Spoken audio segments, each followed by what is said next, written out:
Here's what I think happened. I think Blake Lively legitimately did not believe. I think when she had all that bad press happening, she could not fathom that people didn't like her. I think she truly believed that Justin Baldoni was behind it. I don't think she did this to create a narrative. I think she saw it and said, this has to be him. This has to be him. And unfortunately, I think she was wrong. And so I think to counter that bad PR, and she saw her reputation going down, she decided to play what she thought was an equally nasty PR game by filing this lawsuit in the civil rights court, never with the intention of ever having to then take it to the real courts. I don't think that she ever wanted that. Unfortunately, she was wrong. She filed it, and the public then said, wait a second, are you playing a PR game rather than Justin Baldoni? Lively had everything under control. She set the stage, crafted the perfect story, and ensured the media was on her side. But then, Candace Owens came forward with undeniable evidence that exposed Lively's plan before it could even take off. Now, everything is unraveling, and Deadpool is caught in the crossfire. Owens pulled back the curtain, revealing how Lively orchestrated the entire narrative, timing the media leaks, strategically placing accusations, and shaping public perception. When things didn't go as planned, Lively allegedly tried to silence those who fought back. Now, the truth is out, and it's not just her reputation at stake. With Hollywood watching closely and Deadpool entangled in the fallout, this story has become bigger than anyone anticipated. Who wrote to me said that they worked on the set of It Ends With Us, okay? And that the villain in this entire story is not Blake Lively, it's not Justin Baldoni, but it is Ryan Reynolds. Ryan started the fire! Allegedly. Don't gag order or sue me, Ryan Reynolds, okay? I don't want to be involved in your drama. I'm just telling my audience what I was told. He goes into Blake Lively's trailer and they have an argument. All of the production assistants overheard the argument, okay? Now, what was at the root of that argument? We don't know, but we can assume it had something to do with what he saw in these dailies, what he read in the script. Who even knows what led him to even visit on this day? And the person says that from that day forward, he started involving himself, that he basically became a chaperone for her on set. He was there. Candace Owens publicly accused Blake Lively of manipulating the media to control the narrative surrounding her lawsuit against Justin Baldoni. According to Owens, Lively had meticulously planned her accusations so that when they became public, the media would already be on her side. Owens argued that this wasn't just about Lively feeling uncomfortable on set. It was a calculated move designed to destroy Baldoni's career while positioning herself as the victim. She pointed to New York Times metadata receipts, which she claimed proved that Lively's accusations were planned long before the lawsuit was even filed. The article detailing Lively's claims had reportedly been prepared in advance, indicating that her team had been working with journalists before any legal action took place. This, Owens said, was a textbook example of how Hollywood elites manipulate the press to control public perception. But Owens' investigation didn't stop there. As she dug deeper, she uncovered an even bigger player in the controversy, Ryan Reynolds. A source from the set of It Ends With Us revealed that Reynolds made an unexpected visit to the production, reviewed the footage, and became visibly upset about something in the script. Shortly afterward, Lively's behavior toward Baldoni allegedly shifted, and soon after, the lawsuit was filed. Owens questioned why Reynolds' sudden involvement had such an immediate impact.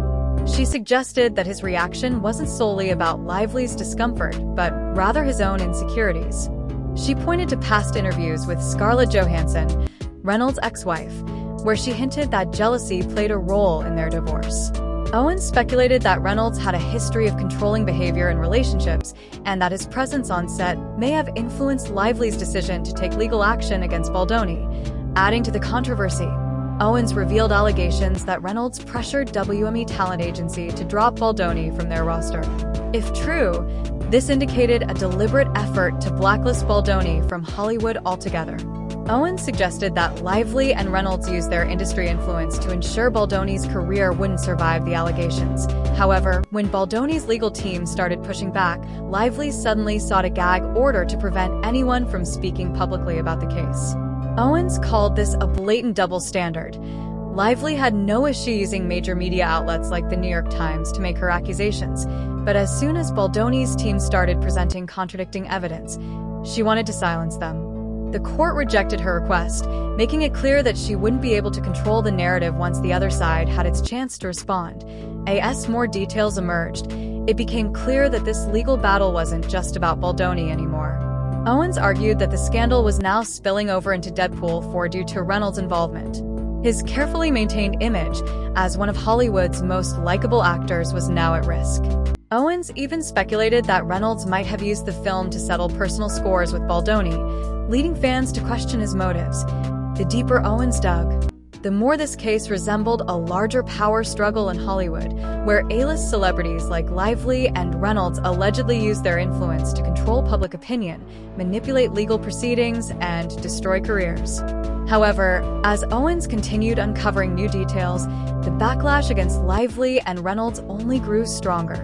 Her most damning revelation came from her analysis of the New York Times article metadata, which she claimed provided undeniable proof that Lively's accusations had been carefully coordinated with the media before any legal action had even been filed. I know I said that on Thursday that was our series finale of the Justin Baldoni case, but I lied. Whatever, who cares? I wanted to feel like Blake Lively felt when she filed her complaint. Tons of fibs. Amazing update. So Thursday, for the finale, we did, essentially, I walked you through the New York Times metadata and showed you that this woman had posted on X and essentially just like blared it out to the world, and we showed you how you could right click and look at how they embedded all of these messages that show October 31st potentially. Well, guess what? Yesterday, so our episode was on Thursday, yesterday on Friday, Brian Friedman, Justin Baldoni's lawyer, amended their lawsuit against Blake Lively, and they included the New York Times death. Owens meticulously broke down the timeline, revealing that Blake Lively's team had been coordinating with journalists days before the lawsuit was even filed. By the time the legal battle became public, a major news article had already been published, reinforcing Lively's claims. Owens argued that this wasn't a spontaneous response to an incident.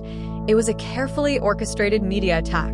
Further investigation uncovered Lively's connections to high-profile journalists known for their work in the #MeToo movement, including Ronan Farrow and Megan T.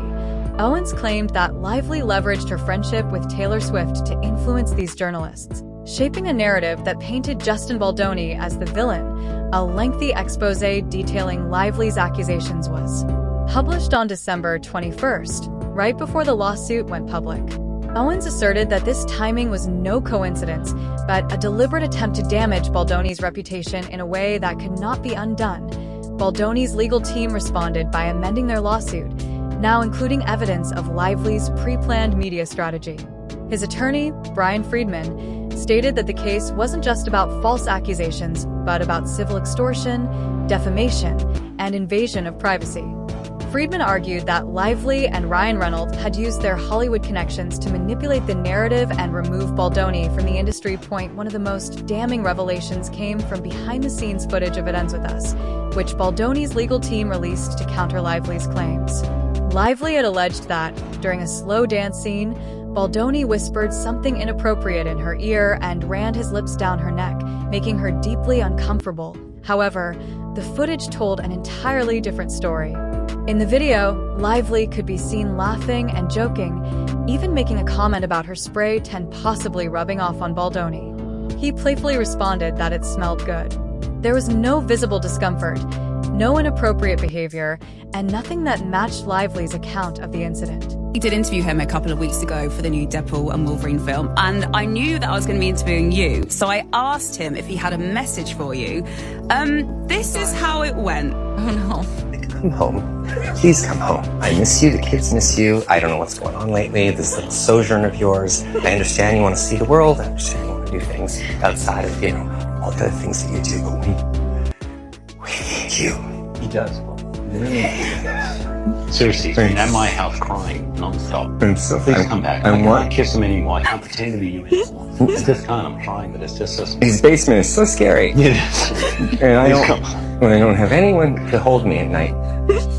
But you go on and you do the things that you want to do. Go find yourself. I will march forward with the kids, and we will come back stronger and better than ever. We don't need you. Oh my, I feel like I need that. You guys gotta airdrop that to me. That's amazing. It was the anymore. What he was saying, I can't kiss him anymore. That really was the headline for me. That's the one that I'm gonna be able to, that one has a real aftertaste. Footage served as potential proof that Lively had exaggerated or even fabricated her claims. Owens argued that Lively was using classic Hollywood manipulation tactics, twisting a normal interaction to fit her narrative. Once the footage went public, people began questioning Lively's credibility, and the backlash against her intensified. But the controversy didn't stop there. The biggest revelation was how the scandal was beginning to impact Deadpool 4. Owens claimed that Reynolds' involvement in the lawsuit was dragging the film into Hollywood's toxic power struggles. Fans speculated that Reynolds might have even used Deadpool 4 as a platform to subtly mock Baldoni, inserting hidden jabs into the movie to reinforce his and Lively's side of the dispute. Owens pointed to past allegations from Deadpool 2 actor TJ Miller, who stated in an interview that Reynolds had humiliated him on set, staying in character while making personal attacks. Owens used this as evidence that Reynolds had a pattern of using his roles to settle real-life grudges, suggesting that Deadpool 4 might contain similar digs at Baldoni. With each new revelation, it became harder for Lively and Reynolds to maintain their carefully crafted public image. Owens insisted that the truth was catching up to them and that the fallout from this scandal could have long-term consequences, not just for their reputations but for Deadpool 4 and the way Hollywood handles these types of allegations moving forward.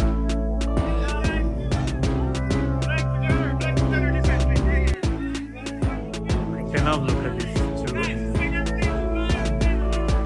I mean, I cannot look at them as I used to. As I used to look at them.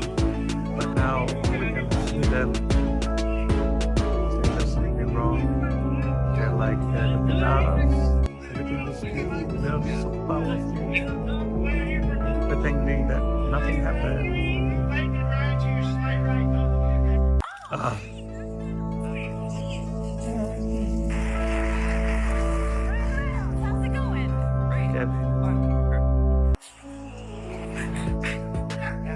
My question is that you know that the materials that they made the cone heads with are those edible? Okay, so if somebody hypothetically took a couple of nibbles backstage and got excited, should they go to the hospital? Even her. Should they? She's like, They should go to the hospital right away. no. Your wife posted something on Instagram and she wrote this. Last week I left my kids for the first time ever. Yeah. Look, she looks very happy. Yeah, she did. So were you with the 4 kids? I was with the 4 kids. How was that? Single dad. I'm a Reba McEntire song. Single dad, doing it, just doing it for them, right? Took them all to the park, told them mommy left when they were young. Surprisingly, you get a lot of action that way. We had a good time. No one died, which was nice. That was good. And 4 kids, it's just a zoo. Like, you just surrender, right? You just have to surrender. 24/7, you surrender. When we had our 4th, I was so happy because I always wanted to make sure that we always had someone on hand to give me strep throat. And now we're covered. It's rolling sickness. There's just never a healthy, a full, clean slate health. Put Ryan Reynolds' career at risk and possibly doomed the future of Deadpool 4. While Marvel Studios had yet to officially confirm the next installment, strong rumors suggested discussions were already underway. However, amid the ongoing scandal, talks about Deadpool 4 have reportedly gone silent, and insiders claim the project may already be in jeopardy. Blake Lively's role in this unraveling situation became apparent when she allegedly demanded creative control over Deadpool 4, despite not being involved in the film. She reportedly insisted on having input in the movie's final edit and marketing strategy.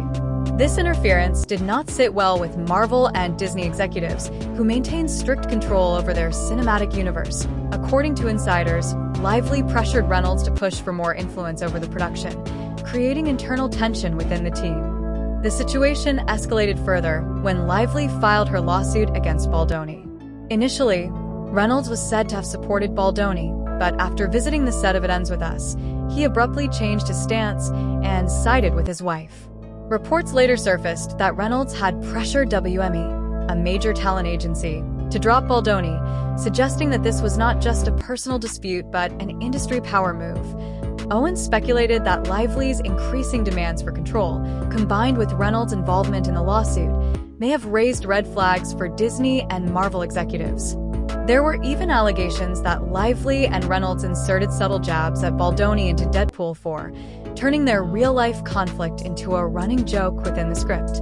As speculation grew, it appeared that the controversy was beginning to overshadow the movie itself, transforming it from a highly anticipated blockbuster into a battleground for Hollywood egos.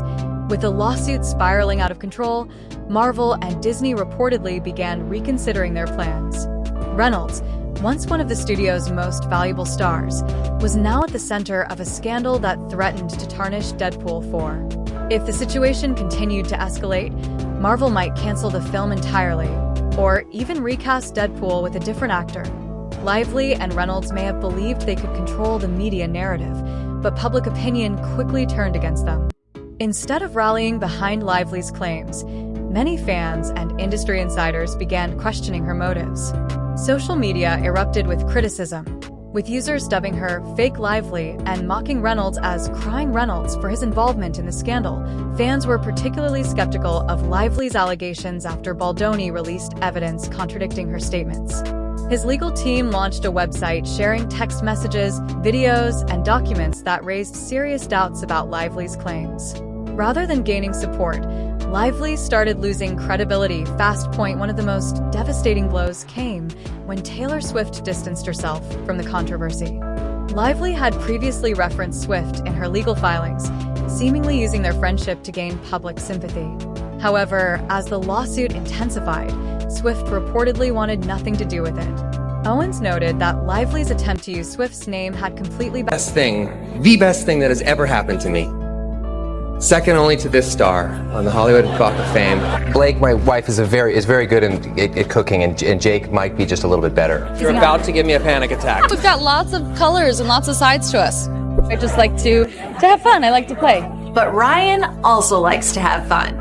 You make everything better. I mean, absolutely everything in my life better. You've made me the father of my dreams when I thought I only had fun uncle potential.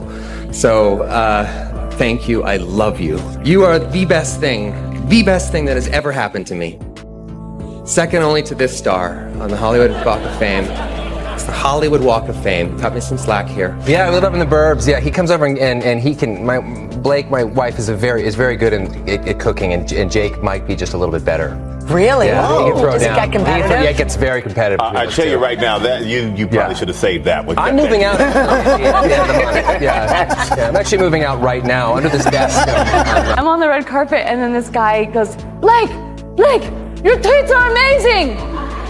Wait, what? Right? And I was like, wait, what? Excuse me? Yeah, and he was like, your tweets are amazing. And I was like, are we saying that? Like, is this, like, have you been on Google in the past year? Like, this is not okay. Don't talk like that, no. And the woman's like, next to him goes, well, I mean, they are. And I was like, well, thank you. And he's like, and your husband's tweets are even better. And I was like, oh, tweets. Oh, Twitter. tweets! Oh my God! Tweets. My tweets are amazing. Your tweets are amazing. Your teeth are amazing. Yeah. Tweets. Oh, okay. Now much better. Yeah. By the way. It was like, oh my gosh. And then I was like, I was so relieved that it was about my mind. And then after I was like, but like, how are my? Like, how are they? Beyond reputational damage, Lively was also facing serious financial consequences. Baldoni's countersuit demanded $400 million in damages, which could lead to massive legal fees and financial losses if she failed to win the case. Even if she managed to settle, the harm to her reputation could cost her future roles and endorsement deals.